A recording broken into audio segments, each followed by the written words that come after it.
Sam was a quiet and introverted college student living in a small town in Oregon.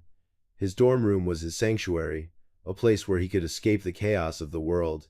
It was a cramped but cozy space with mismatched furniture, a flickering desk lamp, and posters of galaxies and constellations that reflected his love for astronomy. It was here, during a long weekend, that something unexpected began. The weekend started as usual. Sam buried himself in a marathon of his favorite online game, surviving on nothing but energy drinks and cold pizza. He barely moved, his focus glued to the screen as the hours melted into each other. It was during one of these long stretches that he noticed an odd sensation, a light tickling on his forearm. He brushed it off, thinking it was just his imagination or perhaps a stray hair. But the sensation persisted. Every so often, he would feel it again, faint but unmistakable. His mind, fogged by caffeine and sleep deprivation, dismissed it as nothing more than his body reacting to exhaustion. However, when he looked down and saw a tiny black spider crawling across his skin, his stomach churned. He flicked it away and tried to ignore the unease that was slowly taking root. As the day wore on, the spiders began appearing more frequently.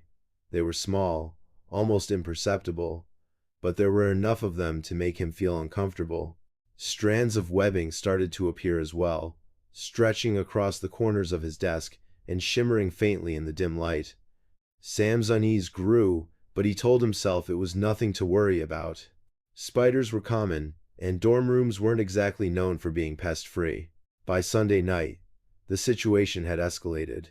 Thin streams of spiders were descending from the ceiling, their tiny bodies glinting as they moved. When he looked up, he saw the source: a crack in the plaster above his bed. From this narrow fissure, spiders were pouring out, weaving delicate threads as they descended. Panic began to set in. Sam grabbed the can of bug spray he kept under the sink and aimed it at the crack.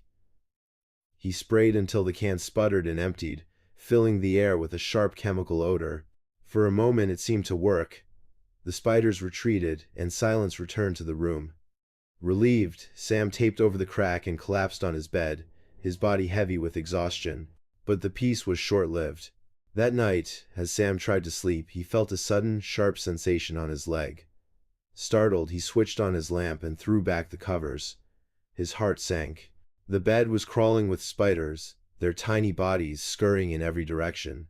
Some were no larger than a pinhead, while others were disturbingly larger, their spindly legs moving with unsettling speed. Sam bolted from the bed, his chest tightening with fear.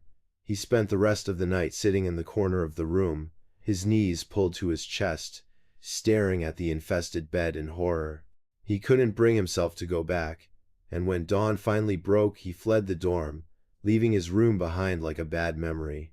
The next day, Sam returned to his room with the building's maintenance manager, a burly man named Frank who carried a toolbox and a skeptical expression. Together they inspected the crack in the ceiling, which was now eerily silent. Frank peeled back the tape and shone a flashlight into the opening. There was no sign of spiders, only a hollow space filled with dust and cobwebs. "It's probably just a few stray bugs," Frank said, shrugging. "I'll seal it up properly and you'll be fine." Despite Frank's reassurances, Sam couldn't shake the feeling that something was wrong. The dorm felt different now, as if the spiders had left behind an invisible presence. He cleaned obsessively, vacuuming every corner and scrubbing the walls, but the unease lingered. That night, Sam lay awake in bed, staring at the ceiling. The tape over the crack had been replaced with fresh plaster, and there was no sign of movement. But as he drifted toward sleep, he felt it again, a light tickling on his arm. He bolted upright, his heart racing. There was nothing there. The days that followed were no better. The spiders seemed to have disappeared, but Sam began noticing other things. The lights in his room flickered more often. Shadows seemed to shift in his peripheral vision. And then there was the box. Sam found it one afternoon while cleaning his closet. It was a small, ornate wooden box, tucked away in a corner he rarely touched. He didn't remember seeing it before and assumed it had been left behind by a previous tenant. Intrigued, he opened it. Inside was a strange charm made of metal, intricately carved with symbols he didn't recognize. There was also a folded piece of paper, yellowed with age, with a single sentence written on it: "Do not remove the charm from this room." He placed the charm on his desk, unsure of what to make of it. That night, the disturbances escalated. He awoke to the sound of scratching, faint but insistent, coming from the walls. He froze, his breath shallow, as the noise grew louder and seemed to move closer. Then, abruptly, it stopped. Sam sat up in bed, his skin prickling with fear. The room was silent, but it felt oppressive, as if the air itself was charged with something unseen. He turned on the light and saw them, the spiders. They were crawling out of the crack in the ceiling again, but this time, they weren't alone. Larger, darker shapes moved among them, barely visible but undeniably there. He grabbed the charm from his desk, clutching it tightly as he backed into the corner of the room. The spiders didn't approach him. They seemed to avoid the charm, skittering around it as if repelled by an invisible force. Sam's mind raced as he pieced together the fragments of his experience. The spiders weren't just pests, they were something more. Something connected to the box and the charm. In the days that followed, Sam kept the charm with him at all times.